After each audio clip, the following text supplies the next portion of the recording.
Bismillahirrahmanirrahim. Assalamualaikum warahmatullahi wabarakatuh. Salam sejahtera untuk kita semua. Perkenalkan, saya Rahmadini Hanafi dengan NIM 2210842007, mahasiswi Administrasi Publik Universitas Andalas. Yang terhormat, dosen pembimbing Bapak Dr. Henry Koswara, SIP MOCSC selaku pembimbing pertama, dan Bapak Ilham Aldelano Azre, SIP MA selaku pembimbing kedua. Pada kesempatan kali ini, izinkanlah saya untuk mempresentasikan proposal penelitian saya yang berjudul Transformasi Strategi Pengelolaan Sampah oleh Dinas Lingkungan Hidup Kota Padang. Penelitian ini dilatar belakangi oleh survei Greenpeace Indonesia pada Januari hingga Februari tahun 2024 terhadap 600 responden nasional yang sebagian besar berasal dari Gen Z dan juga milenial, menunjukkan bahwa 80% di antaranya menilai pengelolaan sampah rumah tangga sebagai persoalan lingkungan yang paling mendesak saat ini. Hal ini bisa kita lihat dari data menurut Sistem Informasi Pengelolaan Sampah Nasional tahun 2024 dari 337 kabupaten dan kota di Indonesia. Total sampah yang dihasilkan mencapai 36,8 juta ton per tahun. Dengan persentase 32,36% berhasil dikelola. Capaian ini masih jauh dari target RPJMN tahun 2025 sampai 2029 dalam Peraturan Presiden Nomor 12 Tahun 2025 yang menargetkan pengelolaan sampah sebesar 51,21% pada 2025 dan 100% pada 2029. Di sini terdapat grafik komposisi sampah berdasarkan sumbernya, yang mana sampah rumah tangga menjadi sumber terbesar timbulan sampah di Indonesia, dengan kontribusi mencapai 53,77% pada tahun 2024, jauh lebih tinggi dibandingkan sumber yang lainnya. Berdasarkan data pada RPJMN, kondisi ini semakin mengkhawatirkan karena hanya sekitar 6% rumah tangga yang telah melakukan pemilahan sampah dan memperoleh layanan persampahan secara memadai. Besarnya timbulan sampah di satu rumah tangga ini sayangnya juga diiringi oleh kebiasaan pengelolaan sampah yang baik di masyarakat. Salah satu kebiasaan yang masih banyak dilakukan adalah membakar sampah. Sebagaimana ditunjukkan oleh Survei Kesehatan Indonesia tahun 2023 yang mencatat bahwa 57,2% rumah tangga masih membakar sampah sebagai cara utama pengelolaan limbahnya. Selanjutnya, fenomena empiris dan fenomena teoritis. Pada penelitian ini, fenomena empirisnya yaitu total timbulan sampah di Kota Padang terus meningkat dalam 3 tahun terakhir. Ini bisa kita lihat pada tabel di bawah. Pada tahun 2022, total timbulan sampah 234.000 ton per tahun dan terus meningkat hingga mencapai puncaknya pada tahun 2024 sebanyak 240.000 ton per tahun. Upaya pengelolaan timbulan sampah ini masih belum berjalan optimal. Terlihat dari capaian pengurangan dan penanganan sampahnya yang masih di bawah target Renstra Dinas Lingkungan Hidup tahun 2019 sampai 2024 dengan target pengurangan sampah 22% dan penanganan sampah 75%. Isu pengelolaan sampah di Kota Padang menjadi semakin kompleks dengan kondisi tempat pembuangan akhir atau TPA air dingin yang belum memadai. TPA air dingin sebagai satu-satunya fasilitas pembuangan sampah di Kota Padang masih menggunakan sistem control landfill. Dengan kapasitasnya yang kini hampir overload dan diperkirakan akan mencapai batas maksimal pada tahun 2026. Melihat permasalahan sampah di Kota Padang, pemerintah telah melaksanakan berbagai strategi pengelolaan sampah. Namun, belum ada yang berdampak signifikan pada angka total timbulan sampah dan juga angka pengurangan sampah di Kota Padang. Di antaranya, yaitu pertama, Lembaga Pengelola Sampah atau LPS yang mengangkut sampah dari rumah-rumah warga di tiap kelurahan untuk langsung ke TPS. Lembaga pengelola sampah ini dilaksanakan secara swadaya oleh masyarakat. Pada operasionalnya, terdapat beberapa kendala yang dihadapi, seperti keterbatasan anggaran, armada, dan juga tenaga operasional. Yang kedua, bank sampah yang belum berfungsi ideal karena minim dukungan pendanaan, rendahnya partisipasi masyarakat, serta belum sepenuhnya memenuhi standar yang diamanatkan oleh Permen LHK Nomor 14 Tahun 2021 tentang pengelolaan sampah pada bank sampah. Dan yang ketiga, pelaksanaan program Padang Memilah yang belum optimal, di mana capaian implementasi pada program ini baru mencapai 16%, karena pendekatan pada program Padang ini fokus kepada sosialisasi dan juga edukasi kepada masyarakat tanpa adanya intervensi yang konkret untuk mendorong perubahan perilaku di masyarakat. Kondisi dari fenomena empiris ini menuntut pemerintah Kota Padang melalui Dinas Lingkungan Hidup untuk tidak hanya memperbaiki aspek teknis pengelolaan, tetapi juga melakukan perubahan strategi secara kelembagaan dan juga operasional. Komitmen ini terlihat pada tahun 2025 melalui program unggulan Padang Ranca serta penambahan anggaran DLH sebesar 56,7 miliar guna memperkuat kapasitas pengelolaan sampah. Alokasi anggaran ini pada awal tahun 2025 yaitu pada penambahan beberapa armada pengangkut sampah oleh Dinas Lingkungan Hidup Kota Padang. Fenomena empiris ini juga sejalan dengan fenomena teoritis di mana menurut Bryson, organisasi publik yang beroperasi dalam lingkungan yang dinamis harus mampu menyesuaikan dan mentransformasi strateginya agar tetap relevan dengan kondisi serta tantangan yang terus berubah. Proses transformasi tersebut mencakup beberapa tahap strategi change cycle, mulai dari kesepakatan, perubahan, hingga implementasi dan evaluasi strategi secara berkelanjutan.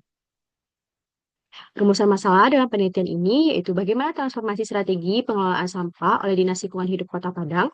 Tujuan penelitian mengetahui dan mendeskripsikan transformasi strategi pengelolaan sampah oleh Dinas Lingkungan Hidup Kota Padang. Manfaat teoritis diharapkan dapat memberikan kontribusi terhadap pengembangan ilmu administrasi publik, khususnya dalam kajian manajemen strategi sektor publik. Manfaat praktisnya, bagi lembaga, penelitian ini menjadi bahan pertimbangan DLH Kota Padang dalam memperkuat transformasi strategi pengelolaan sampah. Bagi pihak lain, penelitian ini memberikan wawasan tentang strategi pengelolaan sampah secara berkelanjutan yang dapat dijadikan pembelajaran bagi daerah lain. Selanjutnya, bab 2 tinjauan pustaka yang merujuk pada studi penelitian yang relevan. Pertama, Citra Permatasari tahun 2024 terkait transformasi pengelolaan sampah melalui kebijakan publik yang adaptif dan berkelanjutan di Kota Surakarta. Yang kedua, Yulina et al. Tahun 2025 terkait transformasi pengelolaan sampah rumah tangga melalui edukasi gaya hidup zero waste di Kelurahan Antapani Tengah, Kota Bandung. Yang ketiga, Dita Islamiati tahun 2024, yaitu terkait collaborative governance dalam pengelolaan sampah di Kabupaten Banyumas. Ketiga studi penelitian ini dipilih peneliti karena memberikan kontribusi penting dalam memahami berbagai pendekatan transformasi pengelolaan sampah, baik melalui perubahan kebijakan, edukasi masyarakat, ataupun kolaborasi multi pihak. Dan pada penelitian ini digunakan teori perubahan strategi menurut Bryson, di mana dalam bukunya Strategic Planning for Public and Non-Profit Organization, Bryson menjelaskan bahwa organisasi publik menghadapi lingkungan yang dinamis atau berubah-ubah. Oleh karena itu, organisasi perlu berpikir kritis, bertindak, dan belajar secara strategis untuk merumuskan perubahan strategi yang relevan dengan kondisi serta tantangan yang terus berubah. Di sini terdapat siklus perubahan strategi menurut Bryson, di mana terdapat 10 langkah utama yang saling terhubung dalam proses dialog dan juga pengambilan keputusan dalam perubahan strategi. Di siklus ini terlihat dimulai dari kesepakatan awal untuk melakukan perencanaan, identifikasi mandat, dan penegasan misi serta nilai organisasi, analisis lingkungan internal maupun eksternal, hingga identifikasi isu-isu strategis. Dari isu-isu strategis tersebut kemudian diformulasikan strategi baru yang kemudian ditinjau dan juga diresmikan, dilengkapi dengan gambaran organisasi di masa depan, lalu diterjemahkan ke program dan tindakan melalui proses implementasi. Dan siklus perubahan strategi menurut Bryson ini ditutup dengan evaluasi dan juga peninjauan kembali strategi maupun proses perencanaannya yang menjadi dasar bagi pembelajaran dan penyesuaian yang berkelanjutan. Selanjutnya, skema pemikiran. Pengelolaan sampah secara nasional diatur dalam Undang-Undang Republik Indonesia Nomor 18 Tahun 2008. Di tingkat kota, terdapat Peraturan Daerah Kota Padang Nomor 21 Tahun 2012 dengan fenomena peningkatan timbulan sampah di Kota Padang selama 3 tahun terakhir yang mencapai puncaknya pada 2024 sebesar 240.000 ton per tahun. Capaian pengurangan dan penanganan sampah yang tidak memenuhi target infra, kondisi TPA dinilai hampir mencapai batas kapasitas, serta strategi pengelolaan sebelumnya yang belum optimal.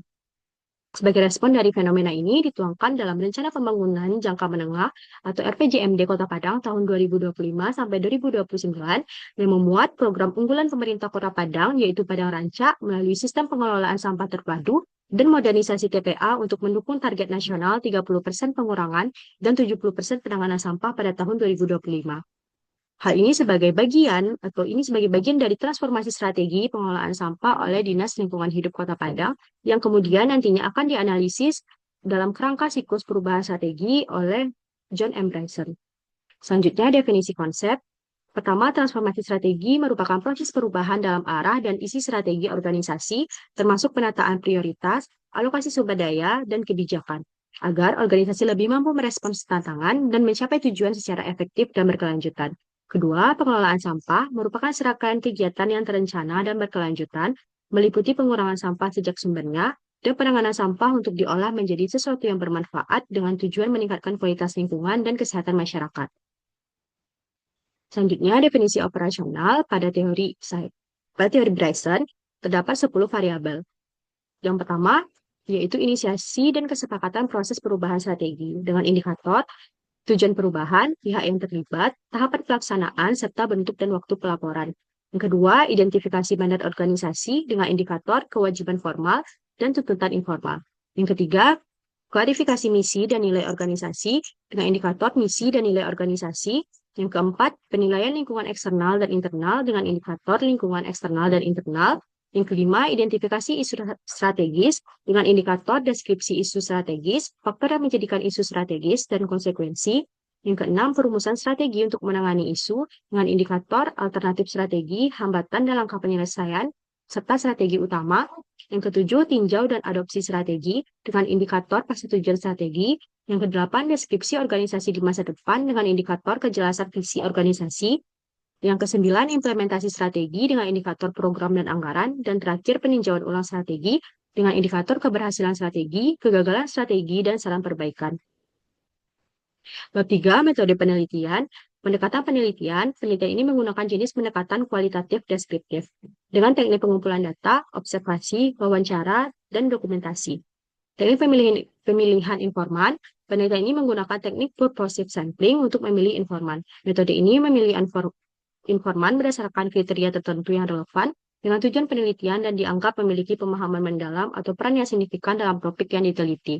Selanjutnya, peranan peneliti. Peneliti dalam studi ini berperan sebagai instrumen utama yang memiliki tanggung jawab untuk menentukan fokus penelitian, memilih informan, mengumpulkan data, serta menganalisis hasil untuk menyusun kesimpulan. Selanjutnya, proses penelitian. Dalam penelitian mengenai transformasi strategi pengelolaan sampah oleh DLH Kota Padang, peneliti memulai dengan mengurus surat izin penelitian, kemudian melaksanakan pengumpulan data melalui observasi lapangan untuk memperoleh informasi mendalam mengenai strategi yang diterapkan di Dinas Lingkungan Hidup. Selanjutnya, unit analisis. Dalam penelitian ini, unit analisisnya adalah lembaga, yaitu Dinas Lingkungan Hidup Kota Padang, sebagai lembaga yang memahami transformasi strategi pengelolaan sampah yang diterapkan untuk mendukung pencapaian target nasional pengurangan dan penanganan sampah. Teknik analisis yang terbagi 3, yaitu ada reduksi data, penyajian data, dan verifikasi data. Dan terakhir, teknik keabsahan data. Pada penelitian ini, triangulasi yang digunakan adalah triangulasi sumber. Hal ini dilakukan dengan membandingkan hasil observasi di lapangan dengan data wawancara serta dokumen pendukung. Sekian presentasi dari saya. Mohon maaf apabila terdapat kesalahan. Terima kasih. Assalamualaikum warahmatullahi wabarakatuh.